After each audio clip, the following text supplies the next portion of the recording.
Today, I'm just sharing what we're covering this summer in our homeschool with a high schooler and a middle schooler.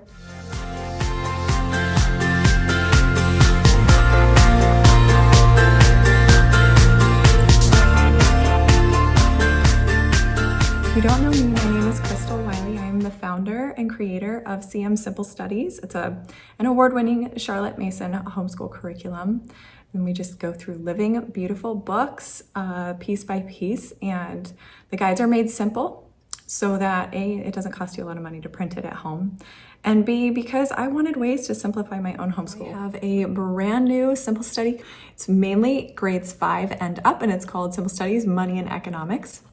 I will link it below. We are reading through Whatever Happened to Penny Candy, and we're reading through some really fun extra books. So we changed kind of the resource books a little bit. We do still have picture books in there. I still think it's important to read picture books, even up through high school, because just words matter, pictures matter, stories matter, information matters, knowledge matters. Okay, I could go on. Anyway, one of the books that I found that was super fun, because we have a teenage boy who grew up loving Calvin and Hobbes, and yes, we love living books, but we also just love books. One of the fun books that I included in this guide is Biblical Economics in Comics. Now, you may or may not allow comics in your home, and that's okay. There are many other books in this guide, but anyway, we are really excited to read through this as a family. I do have our full lineup of our 2026-2027 curriculum and book choices. Now, this is the first year that we are actually continuing our studies through the summer. We did not used to do that when the kids were little. So again, we have a middle schooler and a high schooler. Our middle schooler, we live in a place in Florida that is big on polo and horses. And therefore, this summer, my daughter and I have been softly going through this. And she finished King of the Wind, and she goes, "Mom, you have to read this book." And I go, I know I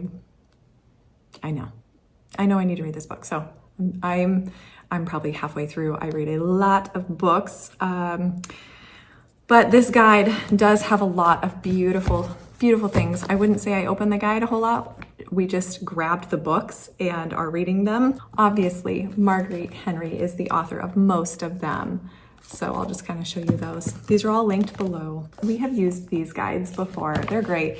Even though I create my own curriculum, even though I love promoting my own curriculum, I am huge on all things homeschool, all things curriculum. And when I find good guides and information and books, I want to share them with you, because I don't think people should be gatekeeping other great resources from you just because we are curriculum makers. Okay, so the next thing I picked up is learning language arts through literature. I did a whole post on this. You can check that post below. We are not completely using or going through the entire guide. It is a supplemental confidence builder for our 7th grader. So that's been beautiful, because, for example, a couple years ago we read Black Beauty, and therefore some of the extra vocab and information that is in this guide kind of reviews that, and it kind of just brings it back to life for her. I used to be so concerned about picking this up because I thought you had to read exactly through with the guide, all the books, but that's not the case. You can pick and choose, just like any curriculum. You can pick and choose, and learning language arts through literature is one that I never picked up until recently. So it's a great confidence builder, especially in the summertime when you're just looking to do something each day or every other day or once a week or whatever, that your children can keep growing in their mind. So the other thing that I picked up is Botany in 8 Lessons. Now, at first, I was thinking we just need a botany-related science for my daughter to enjoy, because that's not something we have gone deep on yet. So I thought, hey, let's use summer to kind of dive into this. Now, what I found was so sweet, because I started going through the first lesson. I'll show you the first lesson. I was reading it to her, and oh my goodness, she just sat down and taught me everything she already knew. And I feel like those are such light bulb, beautiful moments as parents where she flipped the lesson on its head. And instead of me continuing, she started teaching me what she already knows. And so I still did go through the lesson, but then these are like maybe a once a week lesson that we're doing, if that, because it's summer. And I just was like kind of impressed that all the living books we've read through the years and any of the co-op classes that she's taken, she was able to create a craft, do a narration, teach it to me. And I'm reading through the lesson like, wow, you're right. So I may not even need this, but I do. There's so much in here that just, it's simple. I'm very big on simple studies. So anyway, and then the Marvels guide. My daughter and I are still working through that piece by piece. And it's been such a fun guide to work through with her. And I hope it's really helpful for you too, if you are a Charlotte Mason type homeschool utilizing Ambleside Online. It's been a joy. Okay, last but not least, I will cover kind of what my high schooler is reading through. He is continuing some of his spring novels into summer. And one thing I actually do is pay my children to read in the summers. And that may be controversial, but I don't think it should be. We don't do allowance. We don't pay our kids ever. I think it's important to change things up and give your kids variety and things to look forward to.